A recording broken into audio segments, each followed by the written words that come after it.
Hello po sa inyong lahat. So today, kailangan kong ibahagi na naman sa inyo on what is the steps that we did during the petition.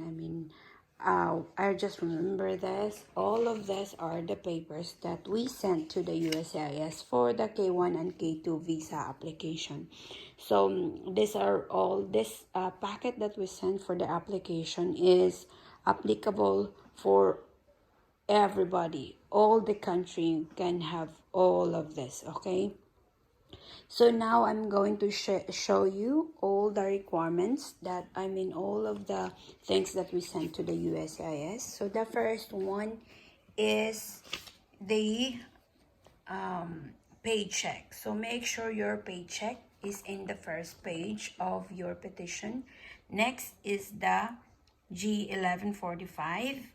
Next is the I129F petition, or the form that you fill out. Then supplemental letter. Then I will teach you also how to make a supplemental letter, okay? Next is the FIANCÉE letter of intent. I will teach you also how to make a letter of intent. And then another are the photos, 4 photos, 2x2 photos, okay?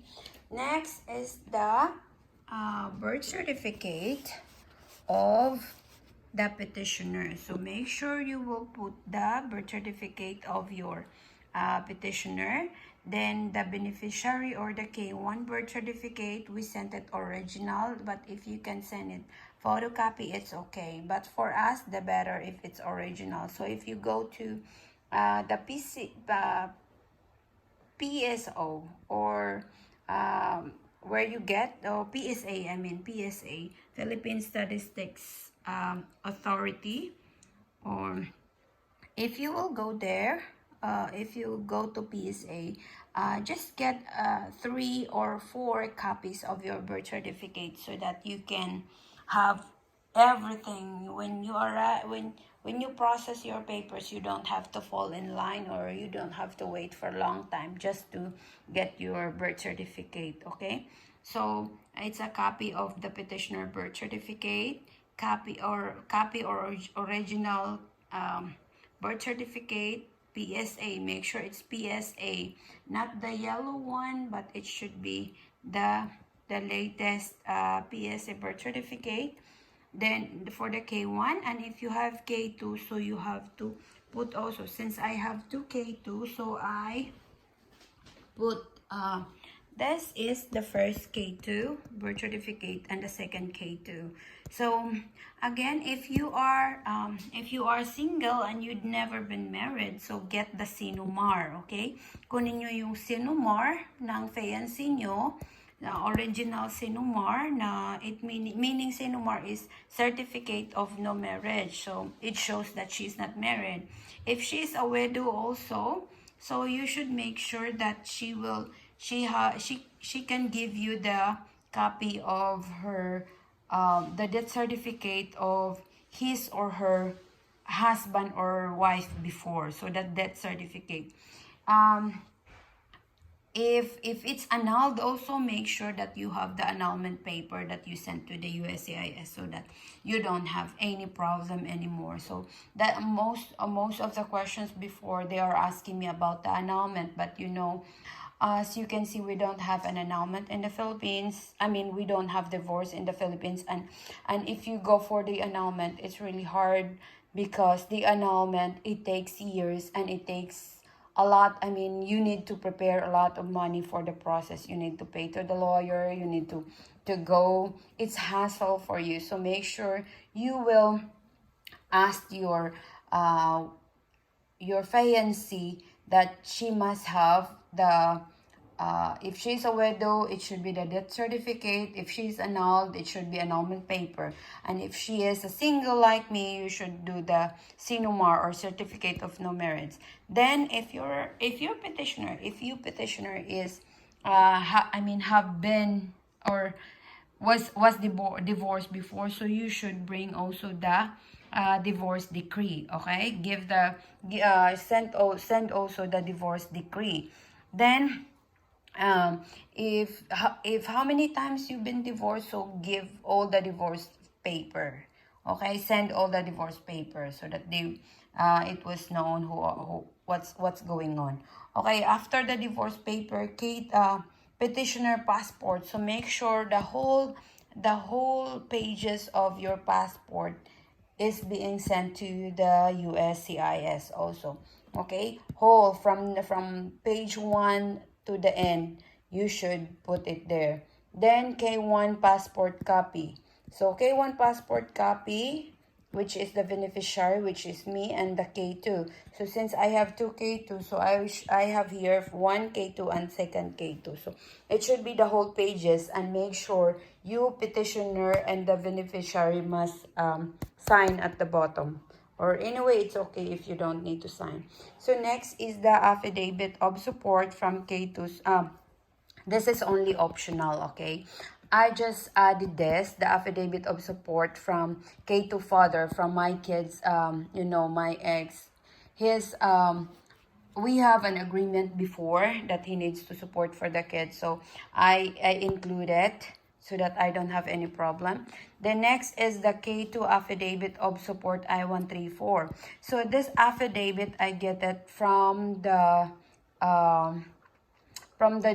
department. I get it from the lawyer. I pay 150 just to get this affidavit of support, meaning this affidavit is a travel document. So mostly those who have young kids, especially those who are asking me before that they need to ask the DSWD for an authorization or a certificate that they are allowed to bring their kids. So you don't have to go. It's either the mother or the father who will bring the kids in other country, or especially in the US. It's okay. It's okay if one of the mother or the father will bring the kids. Okay? It's up to you.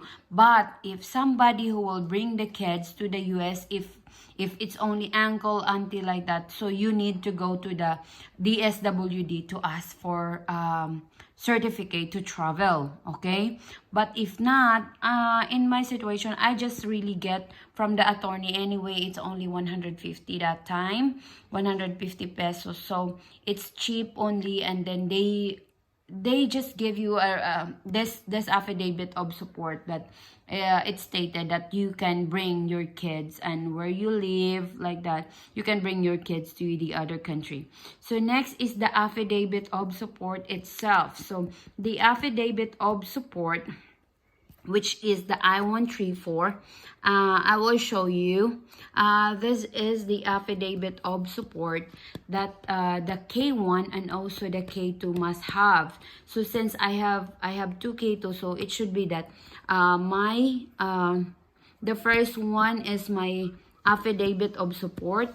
Next is my another son affidavit of support, and my other son affidavit of support. So it should be the three of us have affidavit of support that is from my fiancé or from the petitioner. It should be this affidavit of support I-134 is from your petitioner or from the petitioner, okay? This affidavit of support I-134. Make sure it's you, petitioner, who will fill this out, and make sure every pages here you will sign, because that's the reason why we got rejected before, because my husband or my fiancé before, he is my fiancé that time, he forgot to sign the place where you need to sign. So they send back all our papers, and even if it's only one page, he really need to sign. So make sure you, petitioner, must sign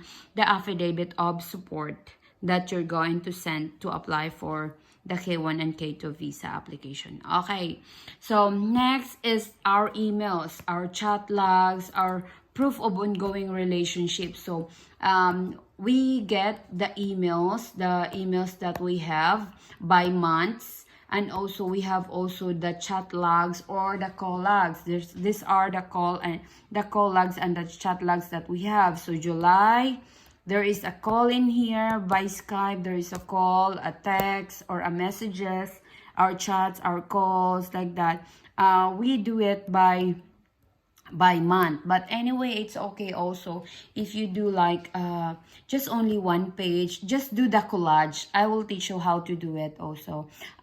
Just do the collage. Just collage all your chat logs, those long calls that you have, like that. So it's okay, just do like that. I just put it there. July, for example, July 1 page, August 1 page, October 1 page. But as we have a lot of pages here, it's really a lot of conversation that we have before. So it's up to you. It's only 1 page and that's enough. It only shows that you still communicate. You're communicating all the time.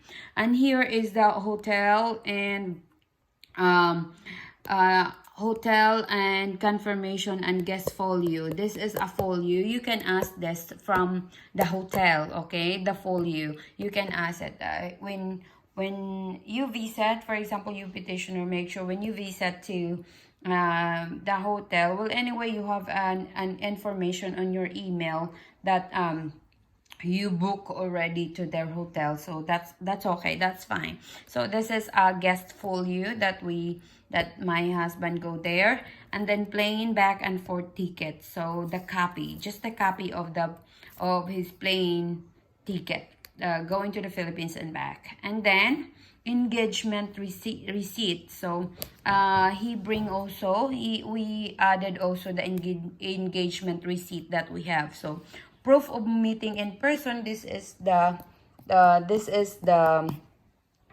engagement ring that he gave me. He proposed me before he go to the Philippines, and then when he go there, he proposed it to me in front of my parents and my brothers and in front of my family. So this is the proof of ongoing relationship from emails, chat logs, and this. And another proof of relationship, ongoing relationship, is our this is our album. I show you already with my other video about how to make a photo album. So that's it. That's the album. We sent that to the USCIS also. Then evidence of financial support, meaning while your fiancé is in the Philippines, you're sending her or him money. It may not be that much. It may not be that it may not be millions, but it should be that you are sending a financial support to her or to him, so that especially during the process of the papers, you really need to help each other about the financial support. So this is it. So I will teach you also how to make an evidence of financial support. Okay. And then another thing, this is one thing that I really want to let you know, that you need also to ask your fiancé, the one whom you're going to petition, to undergo an X-ray, or we call it free medical. We have what we call free medical certificate. This is 2017 because we processed this 2017. And this is very important. Always remember, petitioner, you need to ask you need to let your fiancé to undergo pre-medical, so that you are sure that she or he is healthy. A lot of questions before in my first channel, that they spend a lot of money for the process. It takes too long for them to wait for the process, and later on when they go to the medical, they have a problem. It turned out that the fiancé or the kids have tuberculosis or TB or tuberculosis. They have a problem with their health. So it turns out that they need to go back to. It's a lot of process that you will undergo if they go to the St. Luke extension and they are positive with tuberculosis or any diseases that they have. And to think that tuberculosis, you need to have treatment.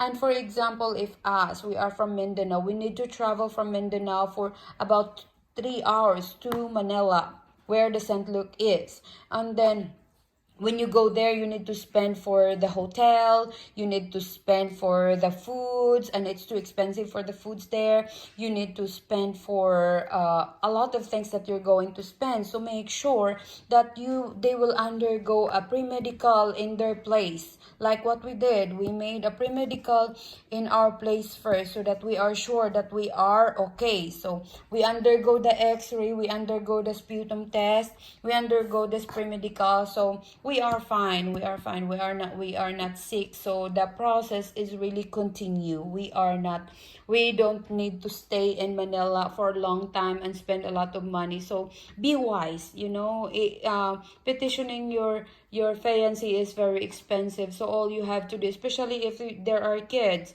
so be wise, spend your money wise, and let them have a pre-medical first before you start the process, okay? So that no you don't have any problem in the future.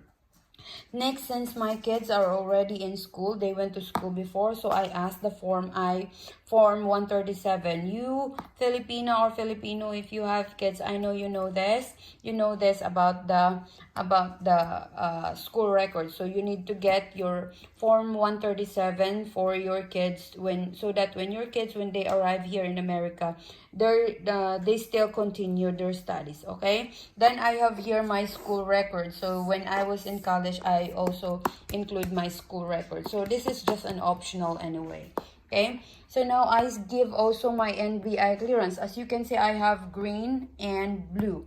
So green is just this green is only, it's not a multi-purpose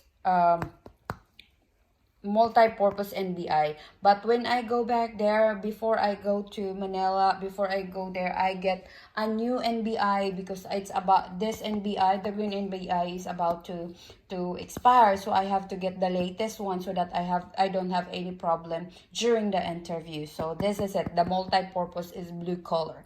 Then I prepare also my police clearance. Make sure those who go to other country, make sure you have police clearance from that country. For example, if you go to Japan, if you go to other country, you have to make sure you have police clearance because during the interview, the U.S. Embassy staff will ask you the police clearance. Though I don't need to bring a police clearance because I don't go to other country, but still I prepared in case, just a preparation in the future if they ask. So I have also my latest police clearance. I have also my voter's ID and also my social security ID. I made a photocopy also and included to the application to the USCIS. Next is the ITR. As you can see, I have an ITR 2015, 16, 17. It should be 3 years. 3 years ITR that you will send to the USCIS. Next is the W2 also. It should be, there is a latest 2015, 16, 17, and 18. This 2018 is the reason why I got a 221G before, because when I went to when I undergo the interview with the kids, I sent only to the USCIS application 15, 16, 17. So 2018, you need, if you undergo an interview to the USCIS, make sure you have the W2 and your ITR, income tax return latest, okay? You have with you during the interview. So photos of the I129F packet. As you can see, we have a photos in here, and it stated here application for K1 and K2 visa. Then at the bottom there, the name of my husband or my fiancé before, then his name, full name, and the next is the beneficiary, which is me, and the name of the K2, and then at the bottom is our pictures. As you can see, we have pictures here at the bottom. Okay, here, and then I will show you also, this is what we did. You can make also like a table of contents in front and letter A, B, C, D, but no need for this. If you want, you don't have to do this. All you have to do is arrange all these papers arrange all these papers, and everything is fine. I mean, that's all you have to do. Just arrange the papers and put it in the box and send it to the USCIS. You can even make a thank you letter. So I will show you also how to make a thank you letter. You can post the video anyway, or if you want, I'm going to make a new one for you. So that's all I have to make. How to make a thank you letter, evidence of financial support on how we arrange it, and then the chat logs and the call logs. I will teach you also how to do that, and also the supplemental letter, how we made the supplemental letter, and the fancy letter of intent. So all of that, don't worry. If you have questions, just comment down below and I will make video for you all so that it's clear. So it's supposedly everything is supposedly done before, but now we need to start again from scratch to finish. I need to we need to start again, all over again, because this is my new channel now. Have a nice day, and thank you for watching, everyone. I hope you learned something from this video, and I hope in this little way that I did, it will help you all. So I have helped a lot already. We have a lot of friends already that I helped before. They're asking me questions and they're watching my videos because they have K1 or they have K2 also, and they give me, I mean, they're asking me, and I'm happy that when they are here, they still communicating me until now. And Charmaine, hello Charmaine, and the rest of our friends before, thank you for always for being there for us all the time. So from application for the visa and to the citizenship, I'm going to share with you in my video. That's all, and thank you for watching, everyone. Have a nice day.